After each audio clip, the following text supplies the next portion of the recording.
Hello, everybody. Welcome to the Real Sports Scope. I'm your host, Robert Butler, on this 18th day of June.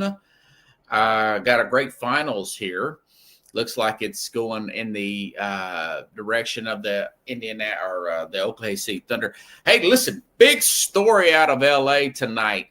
The Lakers will be sold. The majority of the majority shares of the team, majority stake of the organization, Jeanie Buss. Yes, that's correct. Jeanie Buss will sell the LA Lakers. It's a trend now. A lot of teams are selling. I'll talk about that. I thought I was going to have a guest here, and if he shows up, I'll bring him in. George Visker, former San Francisco 49er, played on the 1981 49er team, but he has not answered any of my messages today. I've invited George to come on the program, and he has.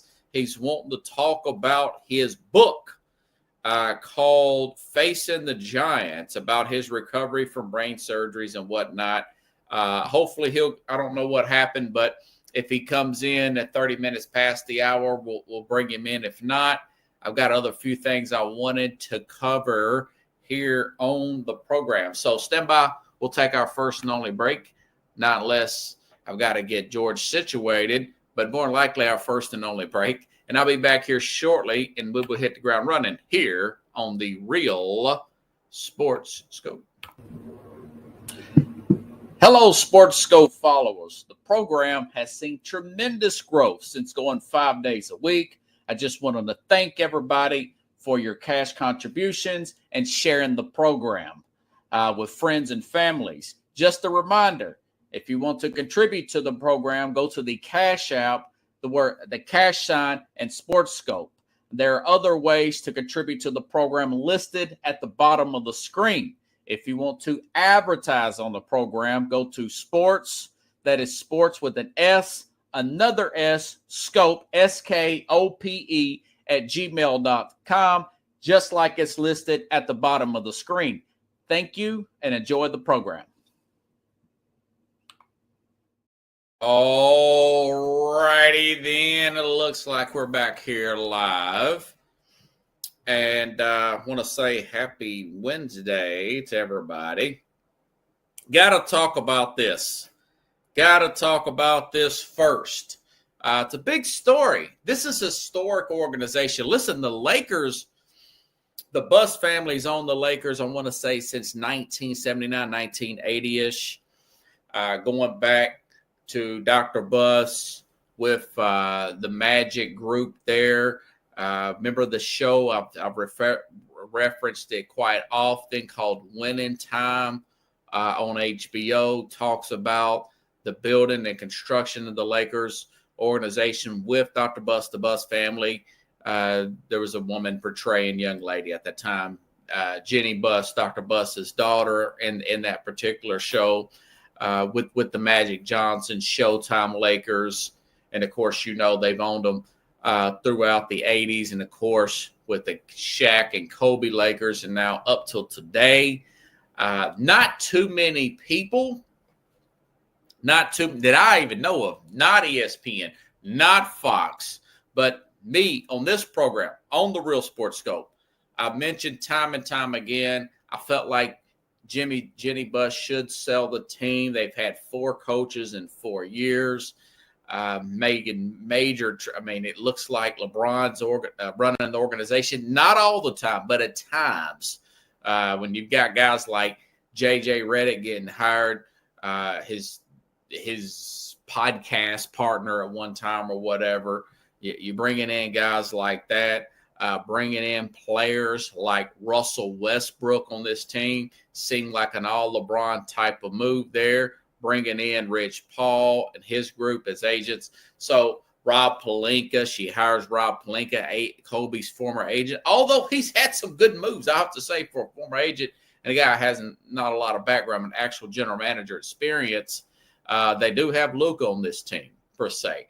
But I just kind of thought with the 4 coaches in the 4 years, the turbulence of the team, although with doing research before the program, they were turning a good profit of $199 million.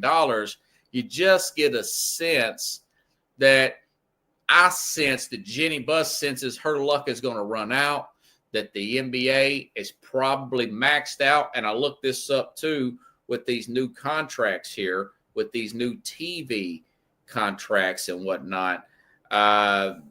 This is from Google AI. And this is stuff I've heard from other sports talk radio stations as well. NBA team owners are selling teams, doing the soaring franchise valuations. It's a lucrative time to cash out. Skyrocketed valuations have dramatically increased in recent years due to a combination of factors, including a $76 billion national TV deal, record attendance, and strong partnership revenue.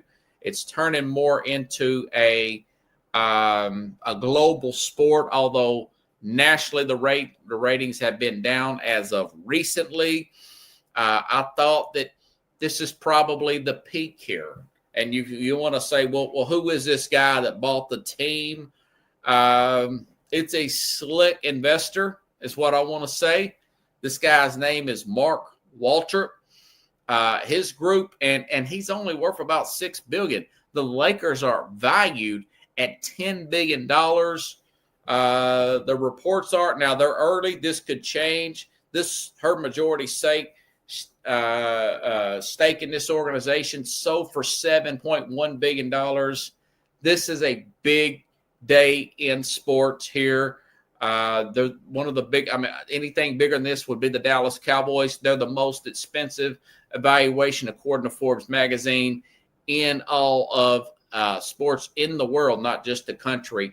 The Lakers are right up there with one of the higher value brands in all of sports, along with the New York Knicks. And I want to say one of the Premier League teams in MLS soccer with the New York Yankees are up there, probably in the top 5, just as I simply mentioned it. But this is I want to make sure and give this website, Marca, and of course ESPN are the sources I'm reading off of. Sean Sharamani, everybody's reporting on this, but Jenny Buss, controlling owner, has reportedly agreed to sell the majority stakes to this guy, Mark Walter. Again, this guy also owns the LA Dodgers. The deals would be for $7.1 billion, a record in professional sports. Mark Walter is emerging as a central figure in the evolution of the modern sports ownership. Again, through the Guggenheim partners, to use his multi-franchise strategy and philanthropy. Okay, so this guy also owns the Dodgers, the Sparks, and whatnot. So he's got a trifecta going here. And then I just mentioned somebody like a Jenny Buss, who seems, and I've said this for the last few years now, I've liked Jenny Buss. She's great in interviews, but nobody else will call it out. She seems to change her mind on a drop of a dime. Remember hiring Magic Johnson, I want to say, for like a general manager, had no experience. Magic walked out, didn't say. So it was more of she deals with friends and stuff and people close to the family rather than who's best for the organization.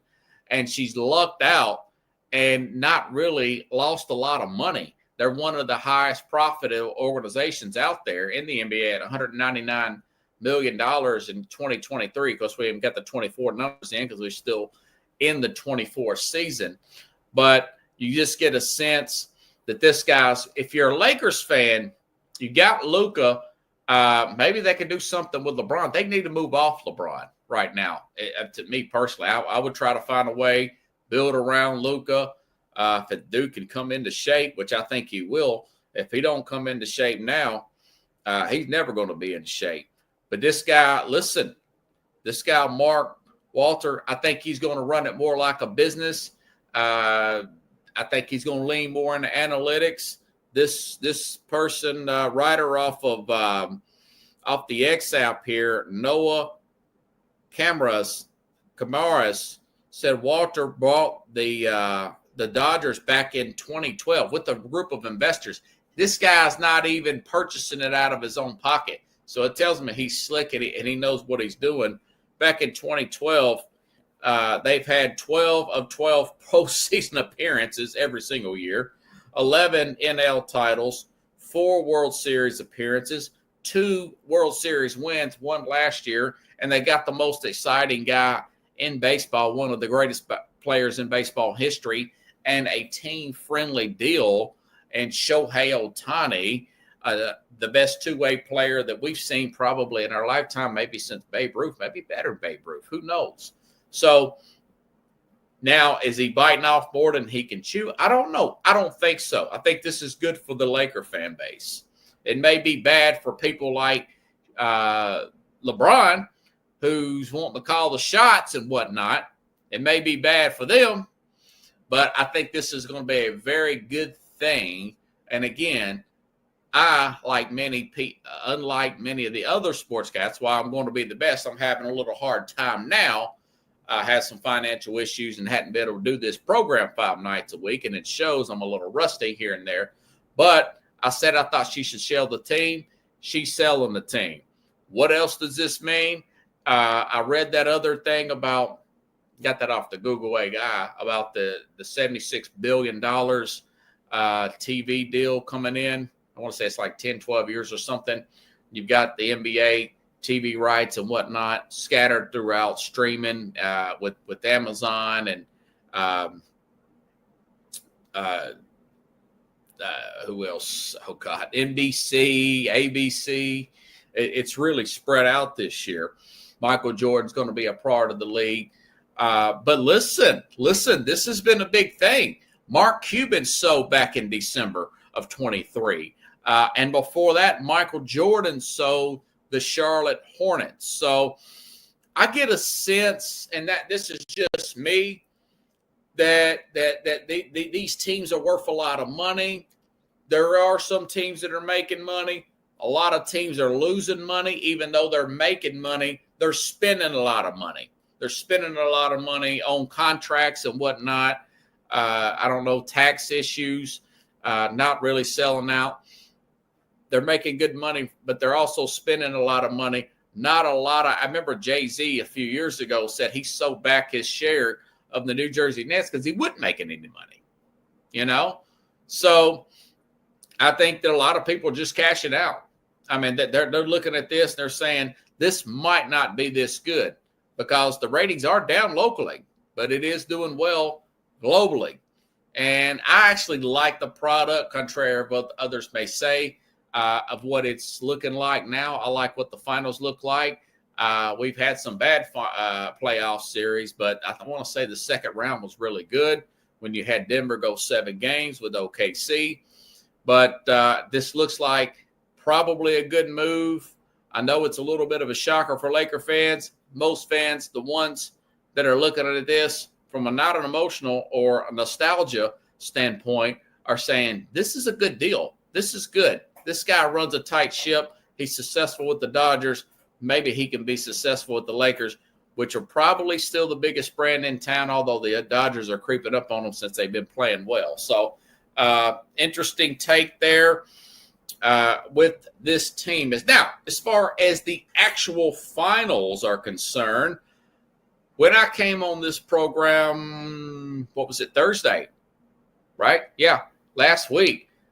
Thursday before the program, I said, listen, I thought, although down 2-1, I thought the OKC Thunder would win last Thursday night. Well, it might have been Wednesday night. I can't remember. I think it was Wednesday. Win last Wednesday night. And then I said, I thought that they would win the next 3. Well, I was right about 2 of the 3. They went on and won that game. Tough game there. Won a tougher game on that was a tough game on Friday night. They were down 2-1. I said that I thought they'd win Friday night. That's what it was. And then, of course, Monday night went up, and now they're up 3-2.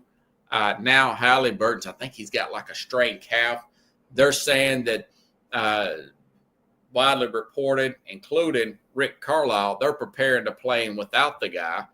And when it goes back to Indianapolis tomorrow night, this is playing out just about the way that I thought it would, per se. And this guy, George Visker, I don't think he's going to show up. So the show must go on. But listen, folks, the Thunder, they're the better team. They're the deeper team. Was it Jalen Williams the other night? 40 points there, putting it on there. Role players play better at home. Team had home court advantage. They had the best record in the NBA. Elite defensive team. Playing, they're a much better team per se, if you look at it from a season standpoint, but the Pacers are playing at a very, very high level coming into this series. That's why I said I thought that this thing would go 6. It looks like it's probably going to go 6. Maybe they have an unsung hero. Somebody shoots the lights out, Nimrod or somebody. Turner has a game. Siakam has 50 points. Something crazy happens, and they send the game back to OKC on Game 7. That'd be interesting. I'd like to see a Game 7, but I also like to be right. And I believe I will tomorrow night. This game will be over, and the Thunder will be the champions, And then we're set up for a big offseason, a lot of movement.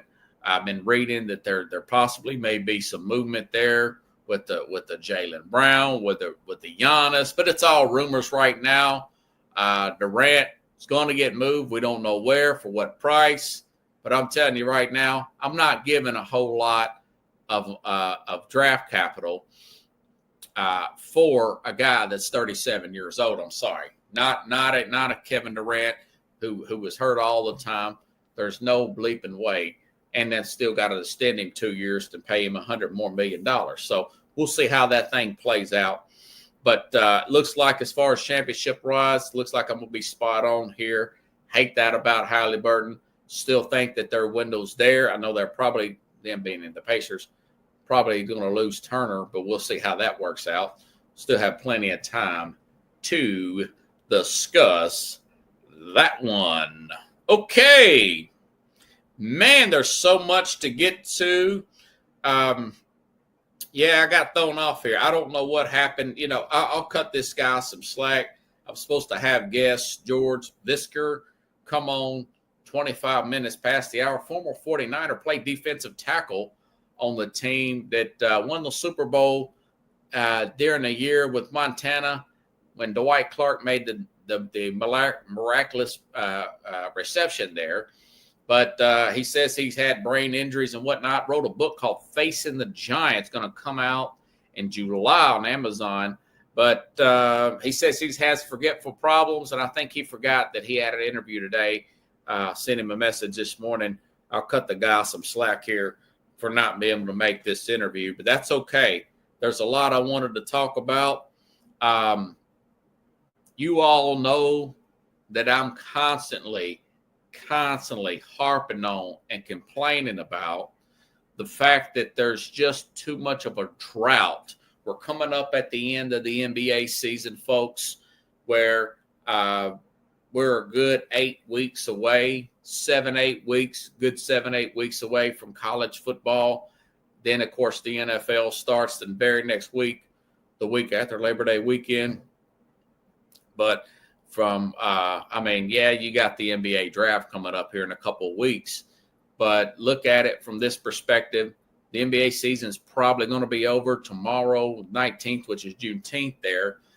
And then you look at July 19th, August 19th. Yes, you'll have some preseason NFL football. That's 2 months, about 8 weeks, about 10 weeks there before you get real solid football where you got the college game start, and there's a big dead period there because there's no baseball there that means of any significant I don't want to say significant relevance because it does, but I'm saying there's no sense of urgency with baseball. That's why I said that the baseball season should start late February, early March instead of late March, early April. And the playoffs, the pennant races should all be in July when we're concentrating on every single game. The regular season should end around July 31st, August through maybe the 5th, something like that, in case you have snow games or rainouts or whatnot, and you get one night you got to make up some games. Then the playoffs will start early to mid-August, and then by late August, early September, you'll have the World Series instead of October, November. You'll have more meaningful sports there in that gap. So that's not happening. The NBA hasn't pushed back their season to make their finals go into July or August, but that happened as well. So my point is that gap may be filled this year.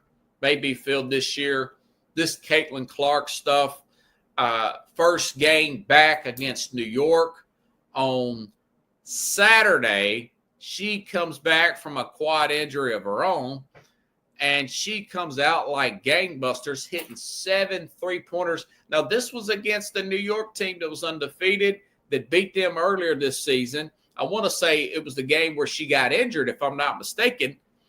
Comes out, scores 32, 9 and 8, practically a triple-double, 7 3-pointers, and they get the win. And I'll tell you what, they were walking her in there gingerly, the coaching staff I'm talking about, walking her in there slowly, gingerly, played about 2 or 3 minutes, pulled her back out of the game, and subconsciously, because I recorded the game, I'm looking at, Clark is out? Bzzz, I'm fast forwarding it through the thing, man. I mean, that tells you how much 58%, depending on which article you read, audience drop-off since she was out. But it's very interesting. So they went on and won that game. That was on Saturday. Tonight is Wednesday. Last night, their next game on Tuesday, they played the Connecticut Sun. And there's so much jealousy of Caitlin Clark. There's so much resentment. There's so much resentment towards her very physical, competitive style of play. Watch this play right here. This happened in the Connecticut Sun game last night, and this causes a big buzz on the internet. Listen up. I hope I get the right one. No, that one. Here's Caitlin Clark getting what it looked like a direct poke in the eye. Let me make sure and get this lady's name right. This is JC Seldom poking her in the eye, which looked like a routine play, but it didn't look routine to me. Check this out. To be there for her teammate, but this is excessive. It looked like it was an accident when J.C. Sheldon originally hit Caitlin Clark, but then it was the aftermath of which looked a little bit intentional. Yes. Oh, without a doubt. J.C. to be there for her teammate, but this is excessive. It looked like it was an accident when J.C. Sheldon. Who plays defense like this? Nobody plays defense like that, not unless you're the Three Stooges. Hey, Mo. Shut up. So anyways, she gets poked in the eye. I guess the foul's called and whatnot. Fast forward, teammate gets a little bit of puts a foul on the same player. Then that's when the bench is clear. This so reminds me of Larry Bird getting a cheap shot put on him by Bill Laimbeer back in the 80s. This was in a documentary about the Pistons and the Celtics back in the day. Watch this reaction here. This is when things get rowdy. That's a flagrant foul. It's a hard foul. You could say it's a play on the ball, but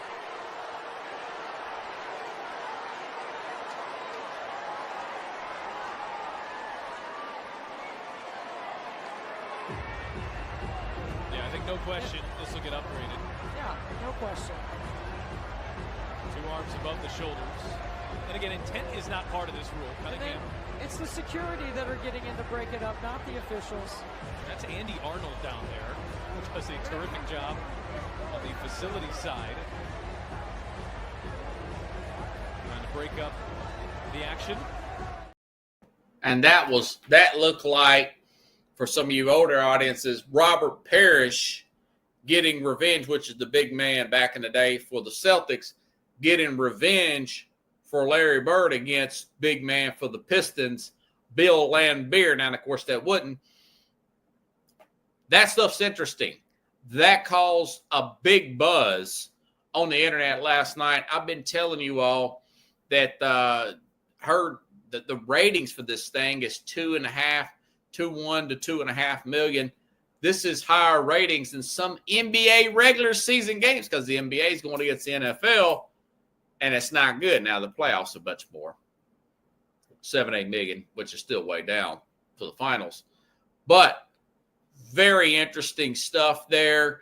You hope it don't get too far out of hand, but that looked like a Bush League play. Poked her in the eye. I love the fact that Clark's, again, going back to the Angel Reese thing, I love the fact that Clark's teammates are taking her back. They can see that she's a target here. She's getting way too much attention. She's playing too good. She's only in her second year. And that's why they're winning, too. You could see the team chemistry. Her teammates are catching her back. Like I said before, I'm looking at whenever they're playing, CBS or whatever, find out what time they're playing. I'm recording that game. It's fun basketball. It's a dead time of year. We're coming into the heat of summer. Basketball's rattling down. The NBA, good call for the WNBA to be playing during this time. And also to help fill the void. Not a lot of people are talking about this, but the big three Ice Cubes League, who I've talked about a few times on this program, they have been, their ratings have been creeping up. They got a CBS contract with Paramount and whatnot. They're a travel round league, but now they're starting to add bigger names, much more well-known names. Guys that are known,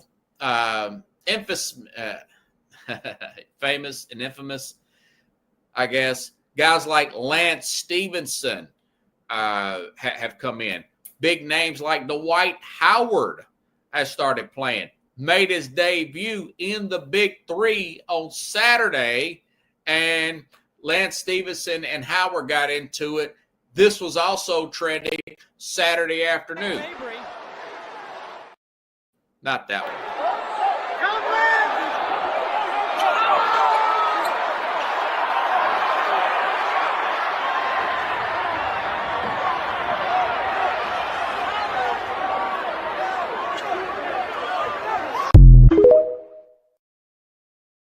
Now, listen, I'm not one of these people that just wants to watch the games for a fight. Some hockey games are pretty good. It's a little more interesting when there is a little bit of a scuffle sometimes in a hockey game that's 0-0 through 3 periods, or watching a big NASCAR race or whatever. It is get a little interesting when there's a wreck, but you hope nobody gets hurt or killed or whatnot. People will say, "What, do you just watch stuff because it's Bush League?" No. For both the WNBA and of course the Ice Cube's Big Three League, my point is both of these are serious competitive games where you're getting a lot of trash talking, you're getting a lot of jiving going back and forth. I think that makes the game more intriguing. Unlike a lot of the regular season basketball in the NBA, where it looks like the players are kind of melted in. They're going about 40-50% speed. Not a lot of defense played, kind of like in the All-Star game, where it looks dreadful to watch. These games They got hand checking. They're very physical. The buzz about the big three, a lot of people didn't think it was going to make it. Remember, they had the year where they had to cancel it, like a lot of stuff during COVID. This started in 2017, the same year I started SportsScope. Back in May of that year, in the summer of that year, Ice Cube got the big three going. Wasn't sure if it was going to make it. I liked it from day one, bringing in former players, retired players, and the players each year since 2017, those players have gotten better and better, more and more known. Players now, like I said, with guys like Lance Stevenson and, of course, Dwight Howard. Joe Johnson's played in this league. I think it's great for the summer. Like Ice Cube said, the summer can be awfully boring sometimes. The other leagues have not paying attention. This is good real estate, and I think this Caitlin Clark is helping shows like mine, and I think the big three, a lot of people don't talk about that. I think it keeps players. I would love to see maybe a LeBron go to the big three. Kevin Durant's, his career winding down. Love to see him in the big three. Same thing with guys like Kyrie Irving. Couldn't you love to see that crossover? So it's going to be fun to watch. I think that's going to be the two teams that played in the big three that Howard and the opposing team that Stevenson played on. They could be meeting again in the playoffs. So that makes it interesting. My only knock on the big three is they redraft the whole team every year. I think maybe they can keep one player and draft two, or keep two and draft one. Kind of keep some consistency on teams and whatnot. But either way, it's an interesting void to fill in the summertime. Can't wait to see what Caitlin Clark's going to do next in that league. And, of course, the big three is ever growing. Names getting bigger and bigger and bigger, making a heck of a lot more interesting and spicing up the summertime. Okay, 7:32. This guy just totally forgot that we had an interview set up. And like I said, George has had some issues. He was supposed to be on the program here, and has not got back to me. It's all good. Okay. A few stories I wanted to get to.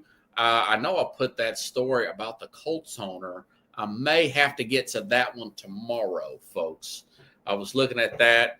A lot of crazy stuff with ownership here in the last, I don't know, different teams. You know, the Lakers are no longer owned by Jenny Buss. Mark Cuban no longer owns the Dallas Mavericks. That's interesting. Going back a few years, that was a very intense rival there for a little while when the late Shaq and Kobe days, and then you had Dirk Nowitzki there. But anyways, the owner, Jim Irsay, passed away. Rest in peace. Seemed like a pretty cool guy as a person. Little erratic as an owner, but his daughter, I want to say, who owns the team, is about my age, 43, 44 years old, wanting to listen in. I guess I could get this now. I don't really have to go too much into this, my research with that story, but she wants to listen in on the headset.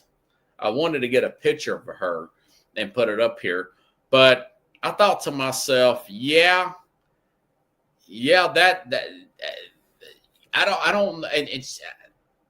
don't know why these owners, these newly acquired owners that inherit these teams from their parents or whatever, but a lot of them are insecure people, even though they're born on third base.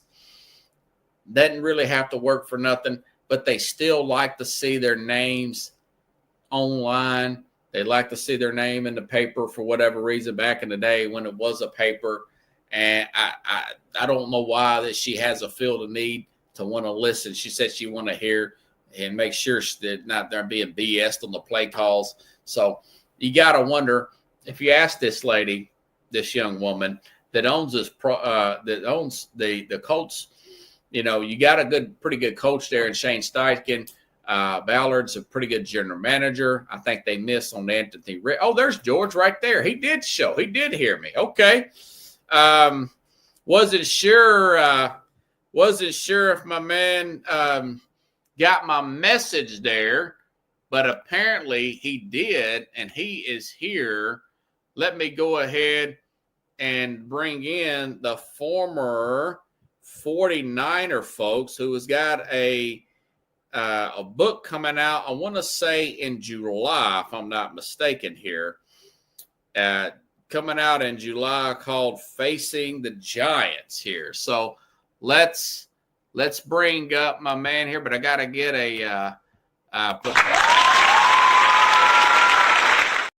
George Fisker. How you doing, man? Can you hear me? I think you got me on mute. Let me see if I got you here. Okay, I think George is having some. Okay, yeah, take it off mute. Can you hear me, George? Well, I can't hear you, though. Let's see. George is going through the yeah, you'll probably have to come back on. I can't hear you, man. Let me see. Let's kick you back here. Just try to do some adjustments with your microphone and just let me know, and I'll bring you back up. I still can see you behind stage. So I'm going to put George, kick back here. Okay. Let's see if George can come back. And George, just come back on the program, and I'll bring you back up, and you click on the link when you feel like you can hear on the microphone there. We'll do a mic check there. George seems like a really good guy there. Let me read over some more information. I thought listen, George was in the Super Bowl in 1981. 1981. Well, he was on that team. He had got injured that year. George Fisker, he had gotten injured that year's defensive tackle there at the age of 23. But he was on the 49ers. He was not drafted by the 49ers. I want to say, when we go back and look at his notes here, they sent me a bunch of notes. Graduated 19. Man, he's had a lot of brain surgeries. Grew up in Stockton, California. 5 of 6 kids. He sent me all kinds of stuff here. Played at Colorado from 76 to 79. Played in the 77 Orange Bowl. 3-year starter, defensive tackle, Regiment Award winner, 6th-round pick with the Jets there, Carlos, Mad New Yorker. Back in 1980, cut and picked up by the Niners, 5th game versus Dallas. But he got concussed on the first play, multiple swelling, salts. That's what they did back in them days. Smelling salts. Don't remember playing a game versus the Rams the following week. Developed a hydrocephalus. Hold on, let's see if George is back here. Hey, George, can you hear me? Can you turn your volume up a little bit? I can hear you a little bit, but I don't know. Man, I still can't hear you, buddy. I'm sorry, man. Are you doing it on a phone or a computer? Yeah, there's something on your computer. I think it's mute somewhere. The volume's low or something, man.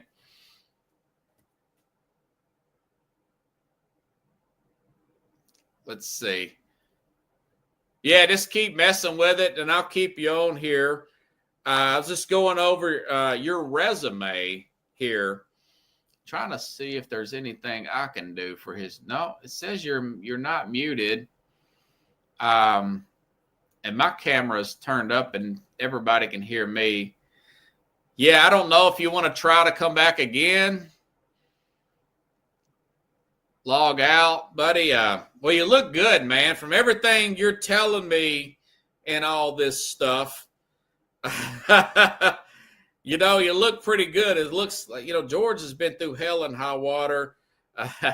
With his brain surgeries and whatnot. And he's got this book called, and I will order this, by the way. It's on Amazon, going to be in July, right? coming up later on this year. Want to ask you a little bit about all this stuff, but it's unfortunate I can't hear you, buddy. The audience can't hear you. But we will definitely, if I have to, bring you back on the program, and just let me know, because it looks like you got a very motivational story here. It's supposed to be by early July will be available to order hardcover and paperback at Amazon, Barnes & Noble's various bookstores. And George has also got a website, George Visger, VISGER.com. So I guess you can hear me. I wish I can hear you, man. Have you, do you just want to come back again at another time? You want to try the phone? Yeah, go ahead. I'm going to kick you off and then try to come back in. So he's going to try to come back on, folks. George seems like a really nice guy. I tell you what, we've got about 19 minutes, folks. Just reading his information, he seems like a perseverer. You know, all these brain surgeries, all these injuries that he's went through. George grew up a very poor. This guy he's a survivor, man.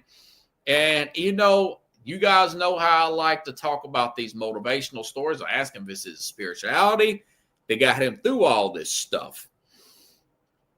You know, but like I said, I mean, he grew up Stockton, 5 or 6 kids, a 2-bedroom, 1 bathroom, no air conditioner, 1,000 square foot house.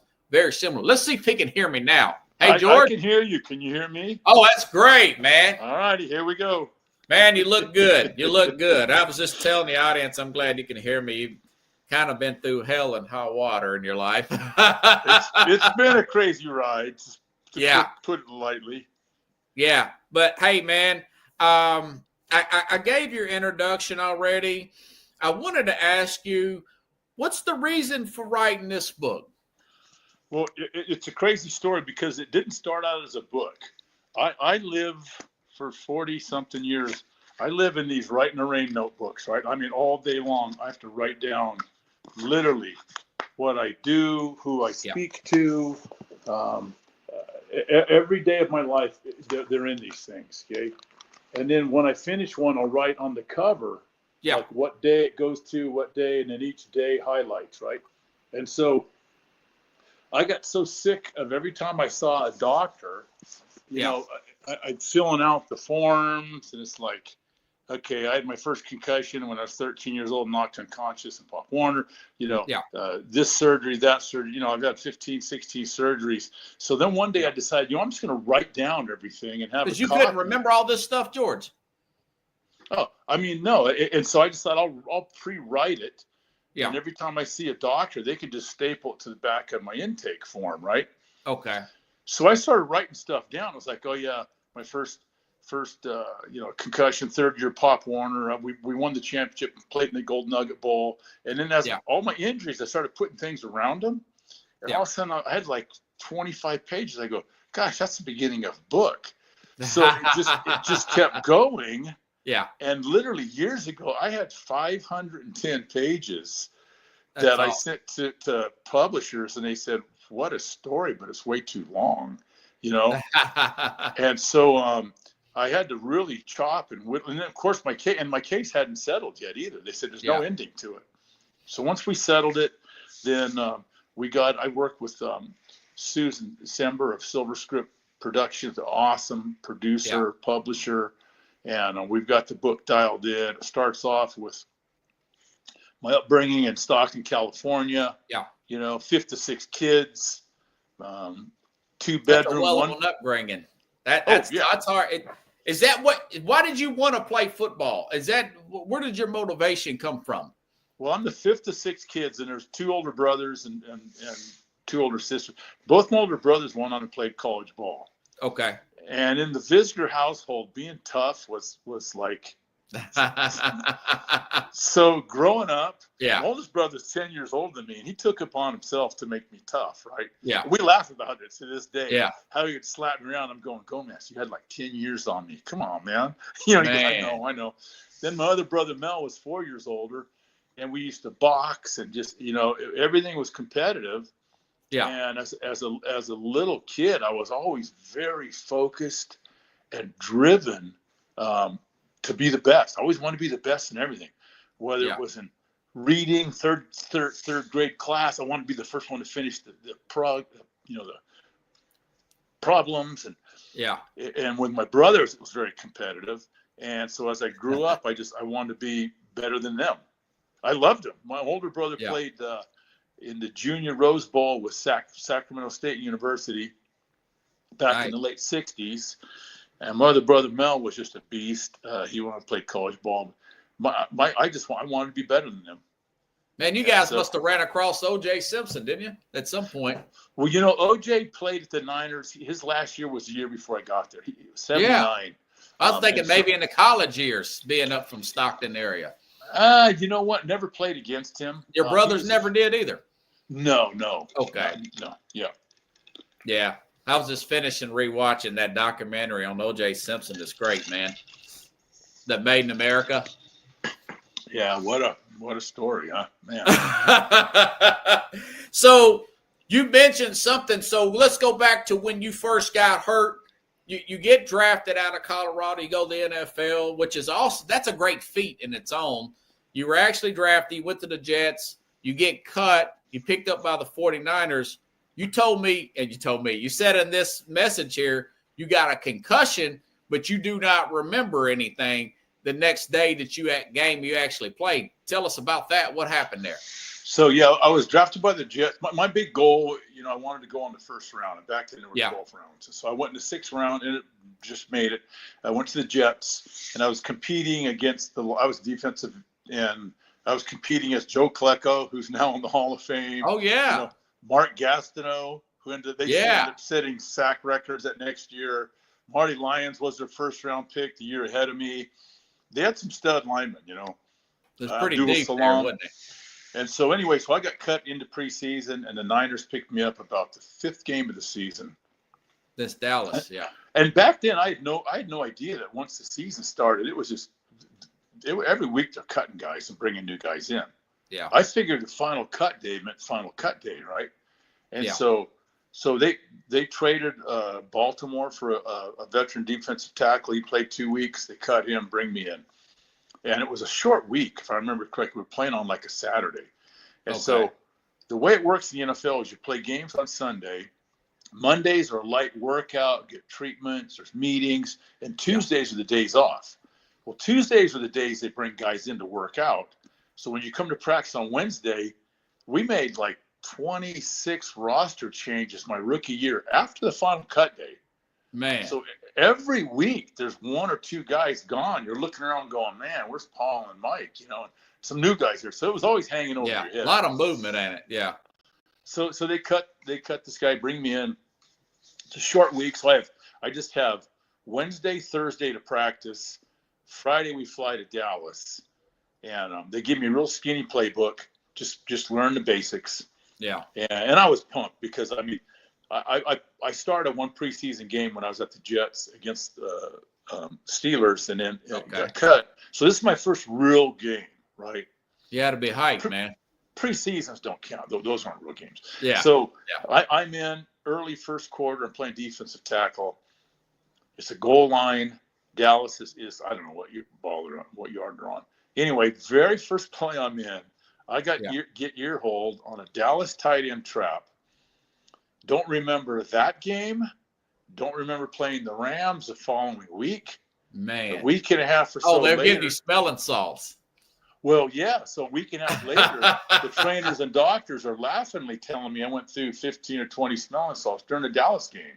Yeah. I'd come off sideways, clear your head, go back in. It was a joke back then. Got your bell rung. No, it's very serious. Yeah. Yeah. And so anyway, I played the rest of the day. They actually cut me and it brought me back. I was gone for a couple of weeks. They brought me back, played the rest of the season. And my rookie year when I was drafted by the Jets, and I started lifting weights when I was in 7th grade when I played on my first Pee Wee Pop Warner team. Okay. My goal was to play in the NFL. Yeah. And so when I got drafted, I was like 255. Maybe that was the biggest I'd ever been. And I started 3 years in Colorado. And so after the mini camp, the defensive line coach takes me off to the side and says, we really like what we see.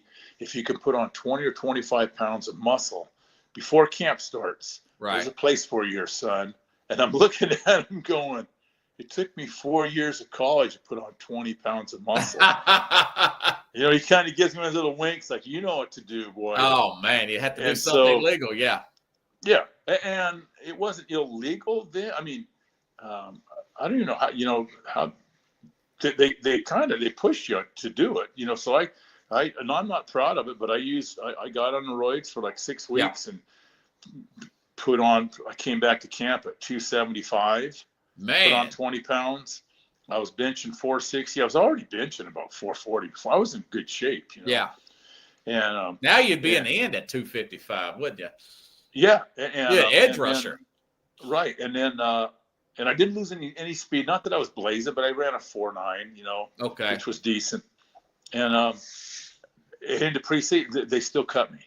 And I'm thinking, man, first of all, what did I do anything to my body? And so anyway, the Niners picked me up, and I'm playing a lot heavier that year than I'd ever played. Yeah. So play the rest of the season with 49ers. I think we go like 8-8. We're mediocre, 6-10, something like that.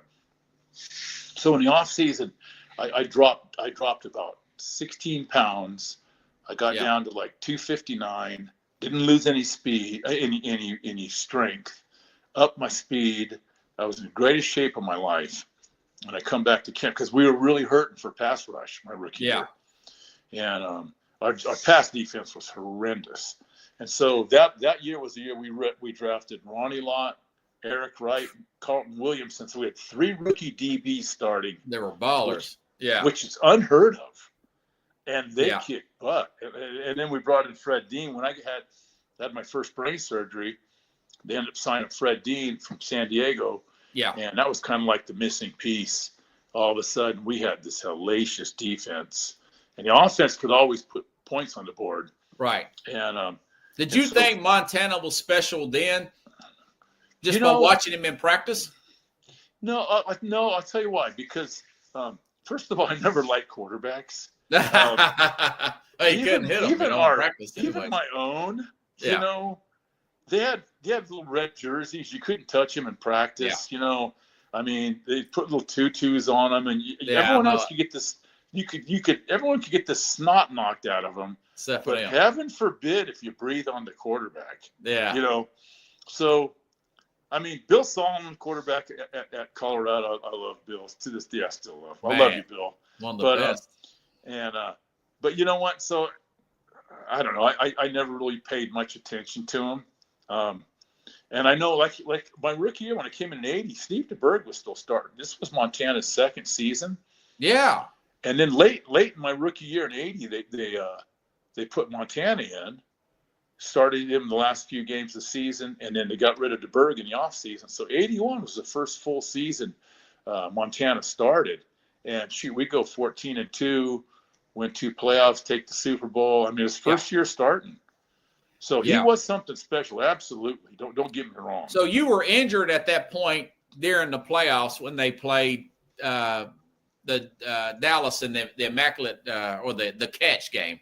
Yeah, that was actually that put us in the big game. So I blew my knee out early in the year, had knee surgery, right, and was coming back off of that when I started having all kinds of symptoms with my head.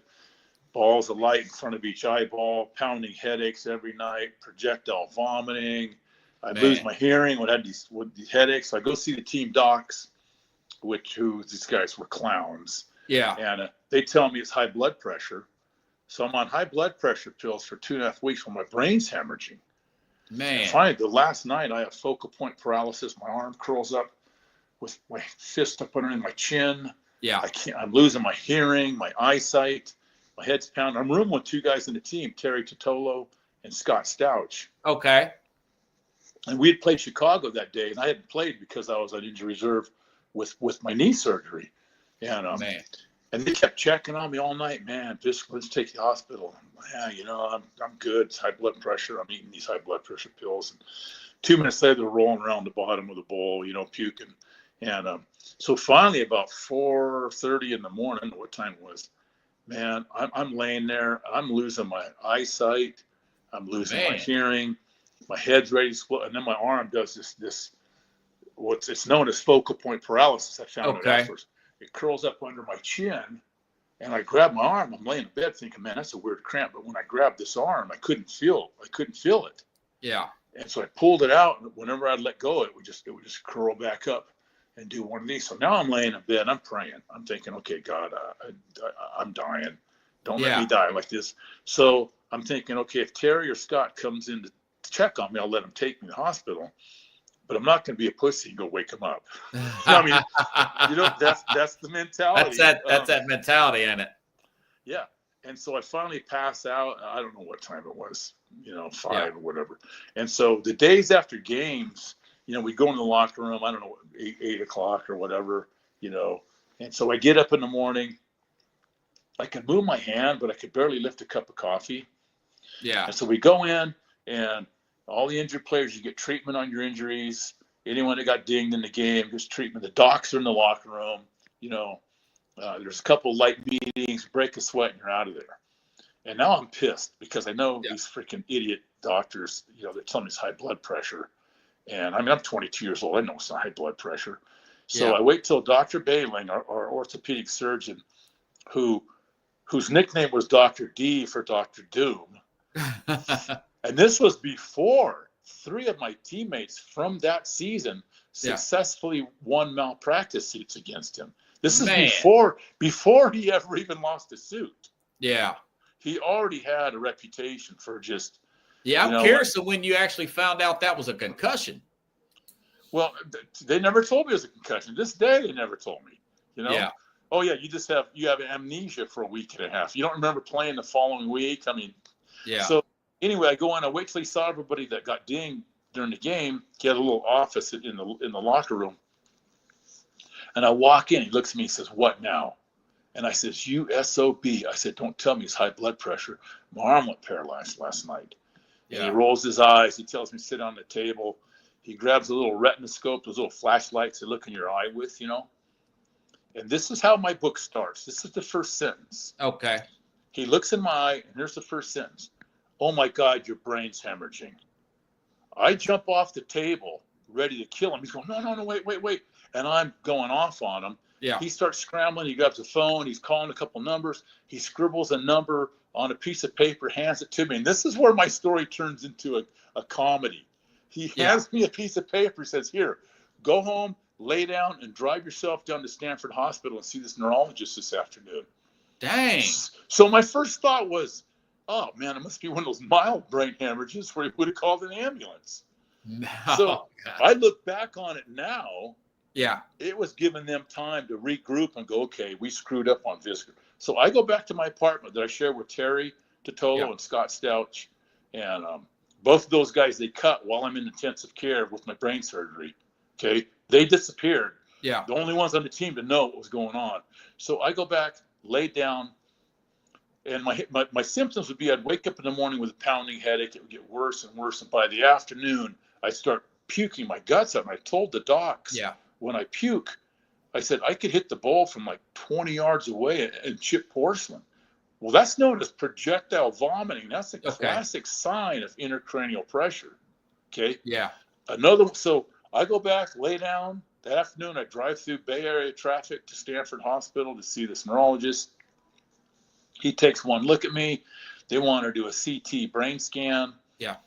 I said, "Hey, doc," they couldn't get me in for like an hour or so. I said, and Stanford was about, 30 minutes from where I was living. And you was driving yourself? Oh, yeah. In Bay Area. Wow, this is crazy, man. Isn't it? So it gets crazy. Yeah. Believe me, this is just the beginning of 38 years of crazy. Okay. So he goes, he couldn't get me in for another hour and a half. And I said, "Hey, doc, I'm getting close to my puking time. I'll come back." And he says, "You drove here?" I said, "Yeah." He goes, "You can't drive like this." I said, "I've been driving like this for weeks." He goes, "We're putting you in a room." I'm arguing. I don't need a damn room. They convinced me to hang out in a room. Hour and a half later, take me in, do a CT brain scan, rush me in, do emergency brain surgery. Yeah. So I had developed hydrocephalus, water on the brain, Okay. from my concussions. And so they had to drill a hole in my skull, which they moved it 4 times. So I had 4 different holes. Okay. There's a tube goes in the middle of my brain. They ran a tube under the skin to the back of my head. There's a pump behind my right ear. From that pump, there's a tube goes down the side of my neck, through my pec, into my abdomen. Right now, as we're speaking, it's draining spinal fluid out of my head. Okay. So they do emergency brain surgery. The 49ers go, oh, shit. Right. Let's make sure this doesn't get out. So I'm in intensive care for 14 days.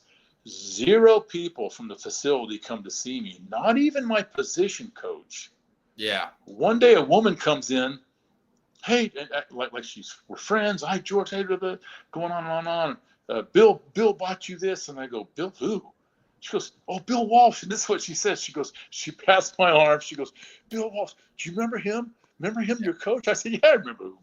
I said, I may be brain damaged. It's not stupid. Yeah. Walsh buys me a Sony Walkman, which at the time I thought was, God, how classy.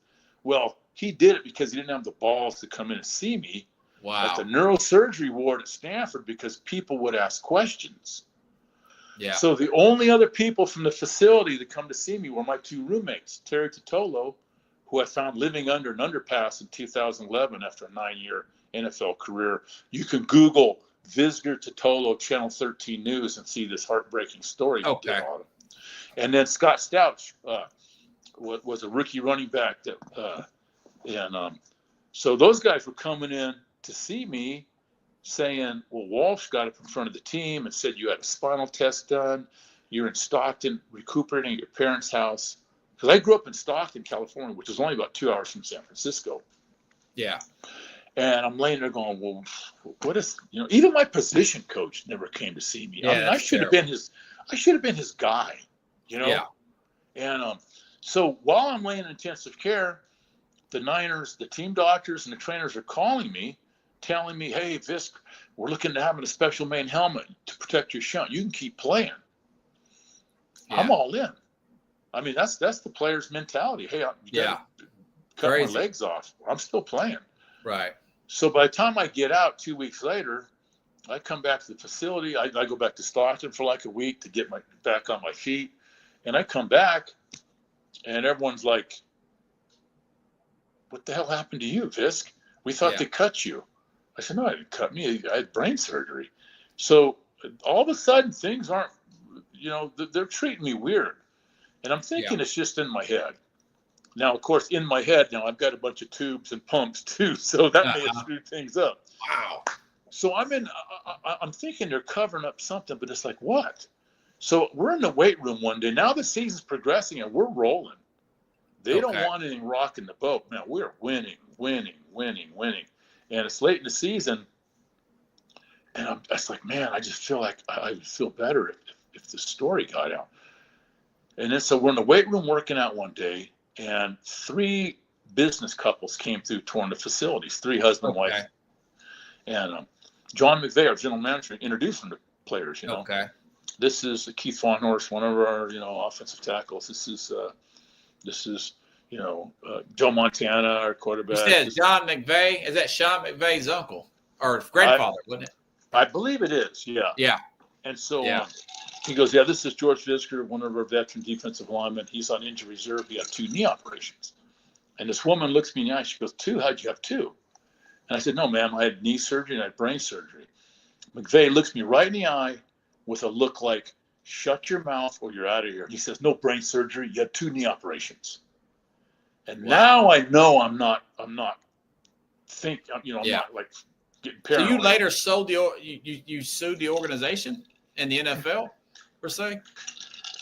I had to. They didn't pay for my second, third brain surgeries 4 months after the Super Bowl. Well, I'm glad he did. I saw concussion. I saw how the league it was before all that. So they told me I could still play. I'm back working out. Weird things are happening.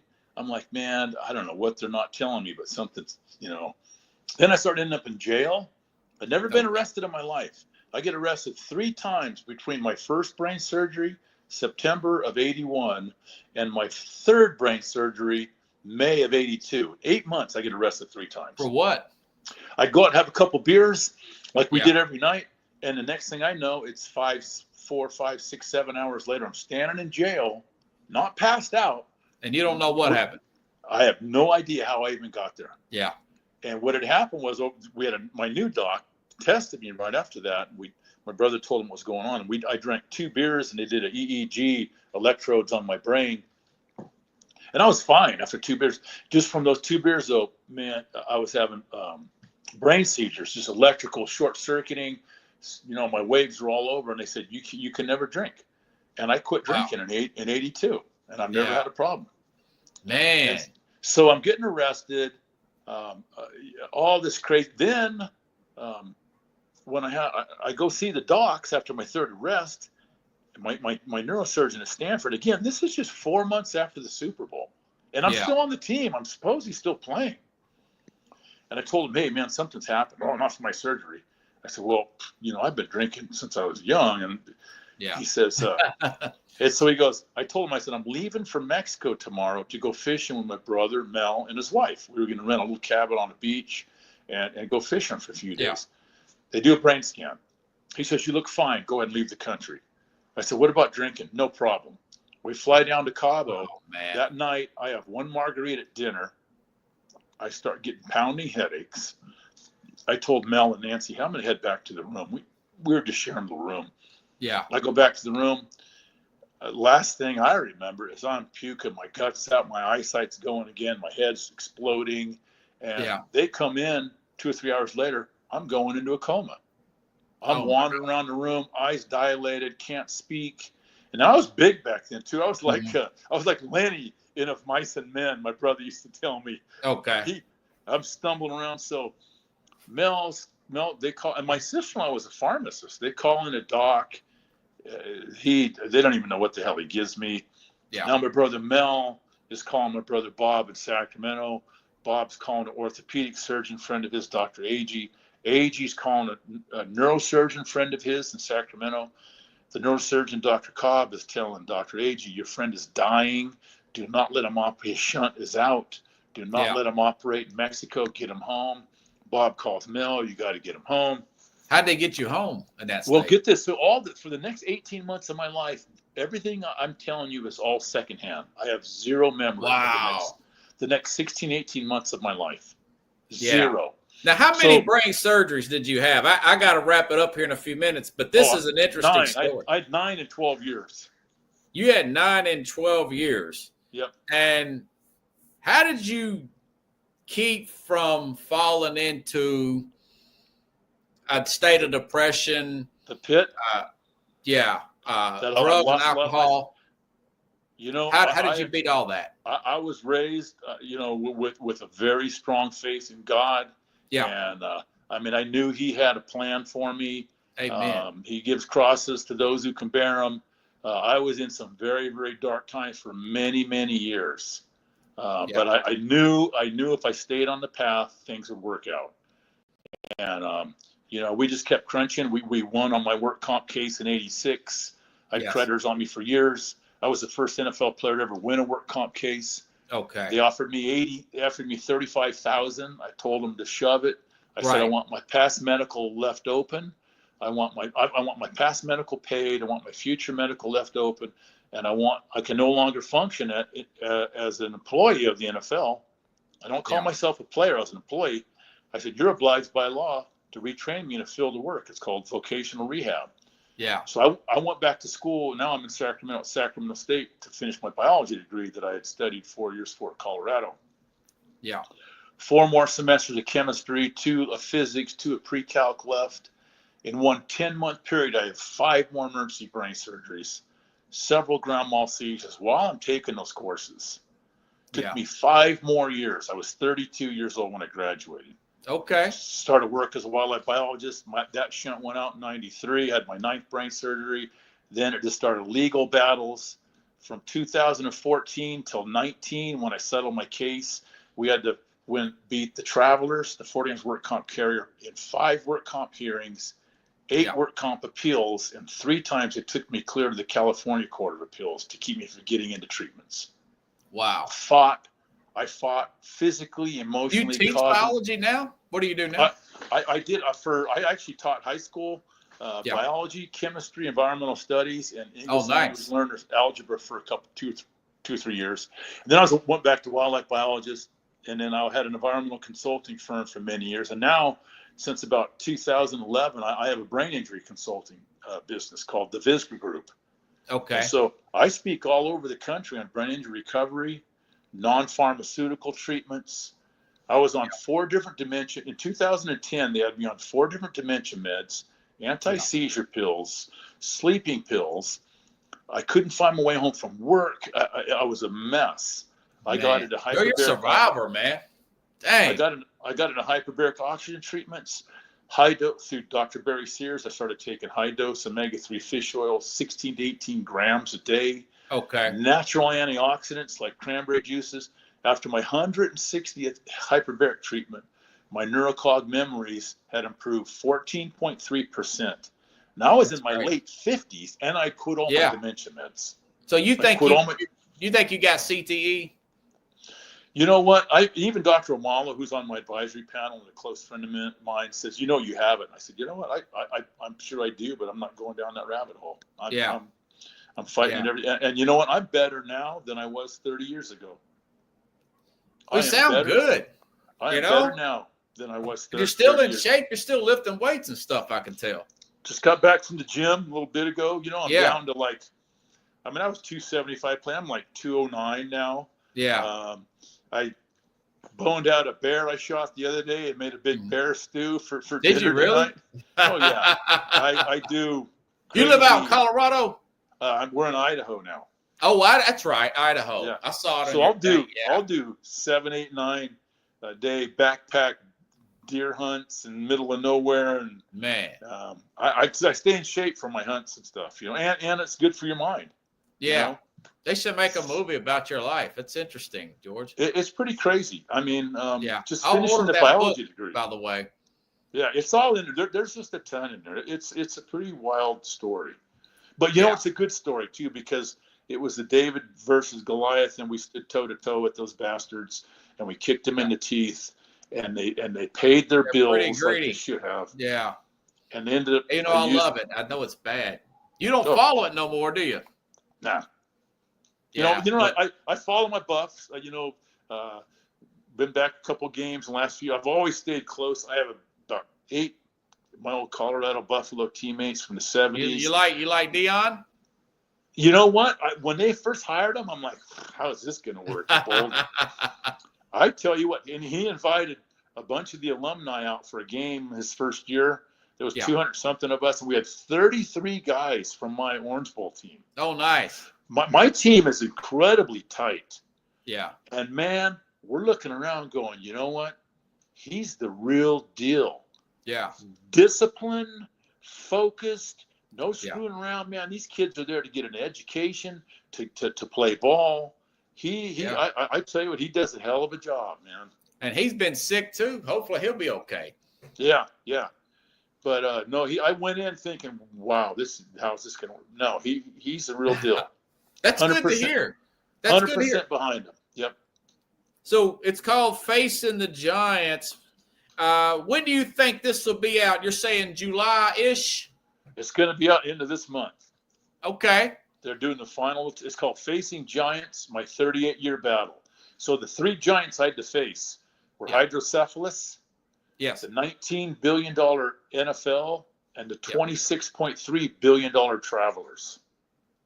Wow. 38 years we went toe-to-toe with those guys, and we knocked them in the teeth.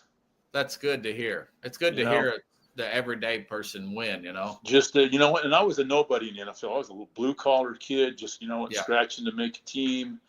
And I saw it was my dream, Yeah.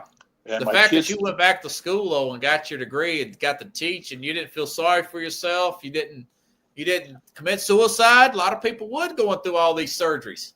I'm telling you, I've lost several very close friends that I worked with. June 2nd of this last year. Yeah. Okay. I'm out fly fishing Silver Creek, Idaho, with one of my Colorado teammates. Okay. Rodeo Bo McCabe, who's coming over in just a little bit for some bear stew. He was with me when we got the bear. He had a stroke a few years ago with me. He struggles. We're out fly fishing. I get a phone call from one of my Pop Warner high school teammates back in Stockton, California. Yeah. Mark Davis. Hey, Marky Poo, how you doing, brother? I hear the strange voice. No, George, this is Sean, his son. And I'm thinking, I've never met Sean. He says, my dad hasn't been answering the phone, and I came over here. He killed himself. Oh, man. He's sitting in his chair with his phone in his hand. He's trying to call you. Now, I've been working with Mark for 4 years. Oh, my God. He kept calling me going, hey, Fisk, my brain's effed up. My brain's. I said, so was mine. This is what I do. Okay. Go back a few years prior. Okay. Jason Harrison. Jason Harrison played 1 year on the 49ers practice squad, like in 95. Okay. 1 year on the Broncos practice squad, 96. Like 15 years after, went on. He's a big-time hunter fish.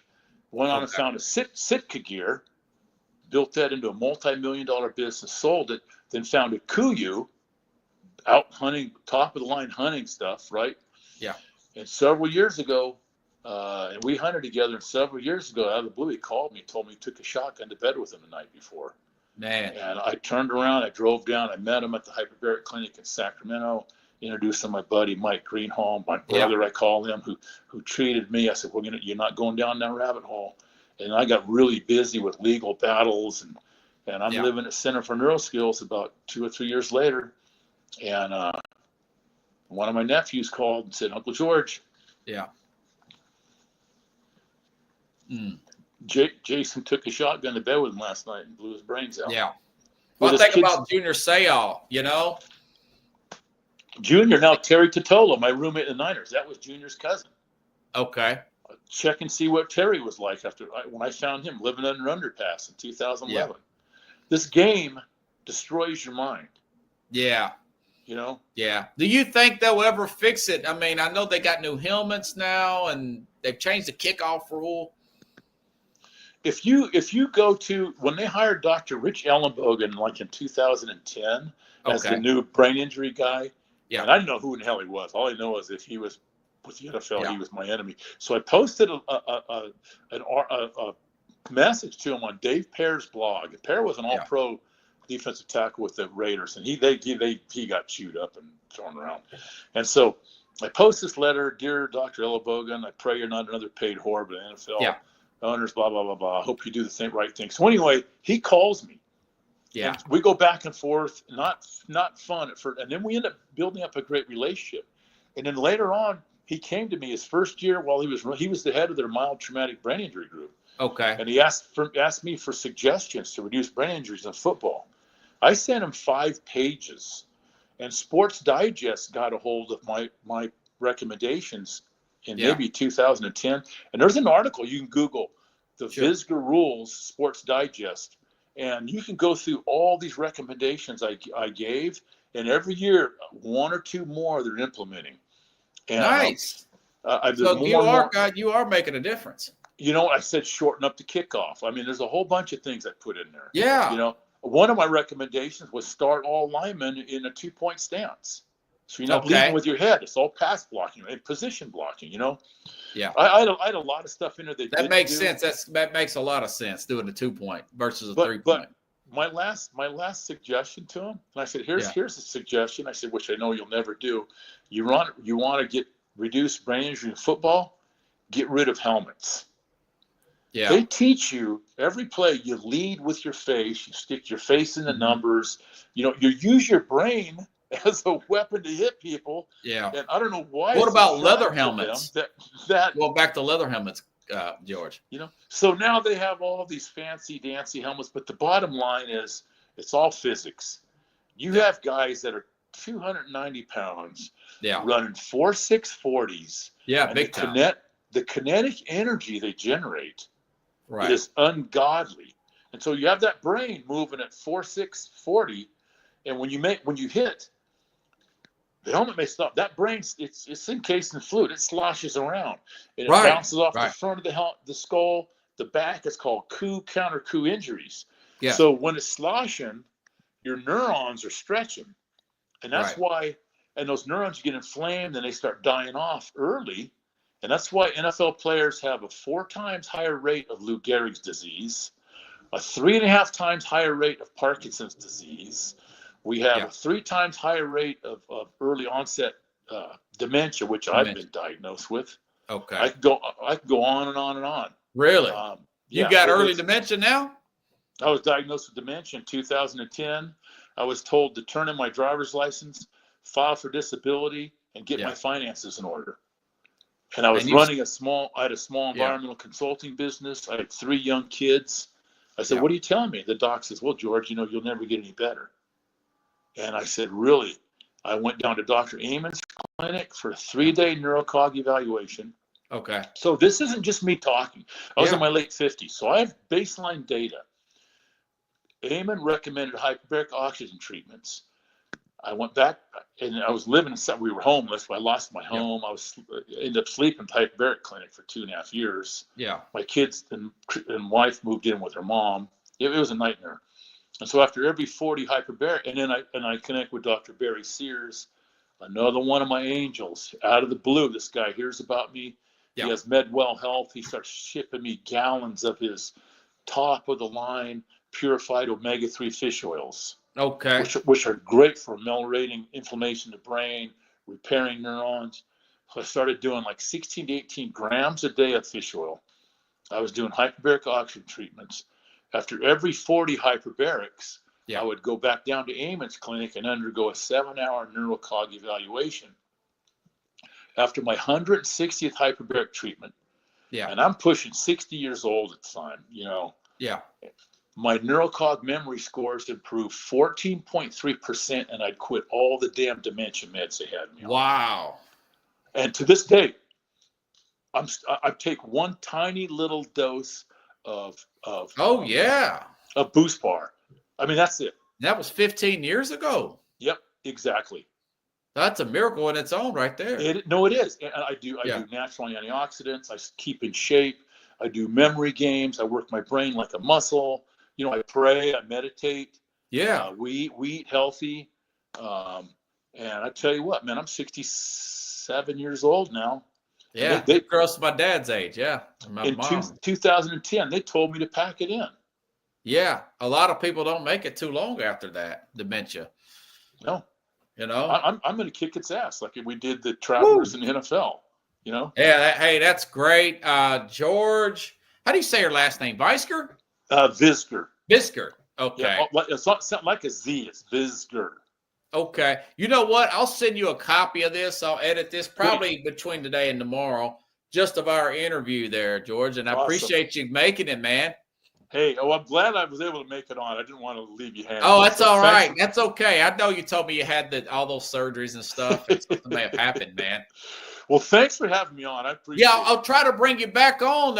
I'm going to order that book, and maybe we'll talk about it afterwards. I'll have some more questions. Let's do it. Absolutely. All right. Thanks, buddy. I'm going to give you this round of applause. Thanks, buddy. Have a good night. You too. Thank you, bud. All right. All right. Hello, everybody. Now, tomorrow, I know I'm running over, but I'll be back with the Mad New Yorker. If you like the show, share the show. Great stuff. Man, George, what a great interview. I'm glad I forgot him in there. But anyways, we'll see you tomorrow. Same time, same place here on the Real Sports Scope.